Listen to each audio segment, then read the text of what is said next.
গত 15 বছরের ফ্যাসিবাদী সময়ে নৌবাহিনী, বাংলাদেশ নৌবাহিনীর সাথে ভারতের সাথে একটা সমঝোতা হয়েছে যে আমাদের কোস্টাল এরিয়াতে 20টা রেডার বসানো হবে এবং কোস্টগার্ডের 4টা জাহাজে 4টা রেডার বসানো হবে। এই রেডারগুলো অপারেশন সেন্টার ডেটা কানেক্টিভিটির মাধ্যমে এর কন্ট্রোল সেন্টার থাকবে ইন ক্যালকাটা। এটা হচ্ছে আমাদের স্বাধীনতা সার্বভৌমত্বের জন্য অত্যন্ত মারাত্মক একটা পদক্ষেপ। আল্লাহর অশেষ রহমত যে তাদের এটাকে ইমপ্লিমেন্ট করার সময় হয় নাই, সেই হেতু এটা এখনও ইমপ্লিমেন্ট হয় নাই। আমি আশা করি যে এখন এই বিষয়ে প্রয়োজনীয় পদক্ষেপ গ্রহণ করে এই ধরনের স্বাধীনতা সার্বভৌমত্ব বিরোধী পদক্ষেপগুলোকে বন্ধ করা হবে। বলতেছি, নৌবাহিনীতে বিপরীত মতের কোনো অফিসার, ইভেন যদি কারো ফ্যামিলিতে কোনো বিপরীত মতের বিএনপি অথবা জামাতের সাথে সম্পৃক্ত কেউ ছিল, তখন বিভিন্ন অজুহাতে তাকে চাকরি থেকে বিতাড়ন করা হয়েছে। আমিও তার মধ্যে একজন।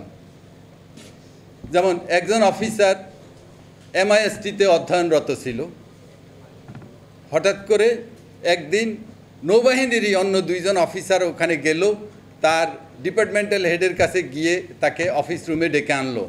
আনার পরে তাকে বলল যে তোমার বিষয়ে একটা ইনভেস্টিগেশন করতে হবে, এই জন্য তুমি আমাদের সাথে চলো। That officer went with them, গিয়ে গাড়িতে উঠলো, উঠার সাথে সাথে তারকে হ্যান্ডকাপ পরালো। এরপর তার মাথা কালো কাপড়ে ঢেকে ফেললো, এরপর তাকে জমটুপি পরায় ফেললো।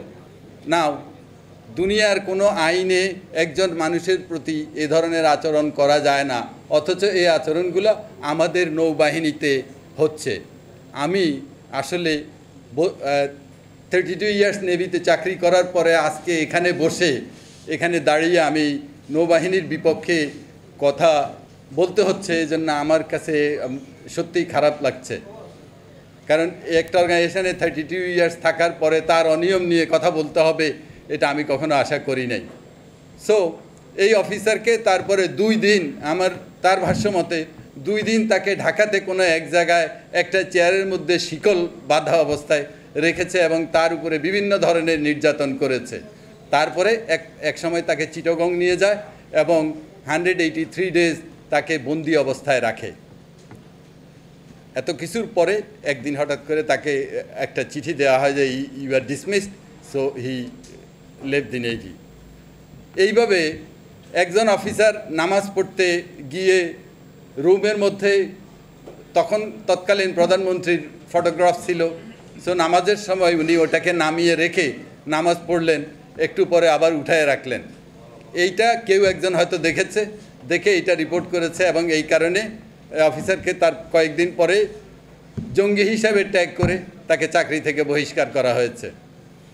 এভাবে আমি কি পরিমাণ বলবো, আপনারা ইতিমধ্যে হয়তো পত্রপত্রিকা এবং বিভিন্ন মাধ্যমে জানতে পারেন যে সোহাইল নামক এক জানোয়ার, মানবরূপী জানোয়ার নৌবাহিনীতে চাকরি করত এবং তার অত্যাচারে অনেক নৌবাহিনীর অফিসার এবং নাবিক অত্যাচারিত হয়েছে।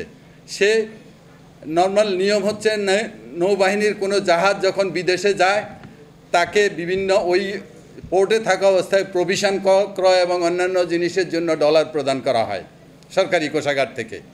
সো এখানেই উপস্থিত আছে একজন ওই জাহাজের সাপ্লাই অফিসার হিসেবে ছিলেন, তাকে বলা হলো যে $70,000 সে যেন সেভ করে নিয়ে আসে, তাকে হ্যান্ডওভার করে।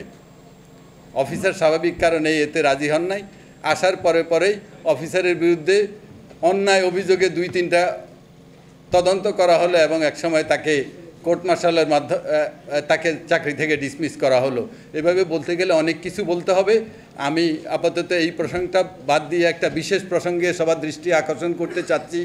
সেটা হচ্ছে যে এই গত 15 বছরের ফ্যাসিবাদী সময়ে নৌবাহিনী, বাংলাদেশ নৌবাহিনীর সাথে ভারতের সাথে একটা সমঝোতা হয়েছে যে আমাদের কোস্টাল এরিয়াতে 20টা রেডার বসানো হবে এবং কোস্টগার্ডের 4টা জাহাজে 4টা রেডার বসানো হবে।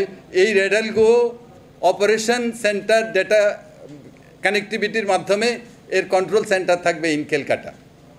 এটা হচ্ছে আমাদের স্বাধীনতা সার্বভৌমত্বের জন্য অত্যন্ত মারাত্মক একটা পদক্ষেপ।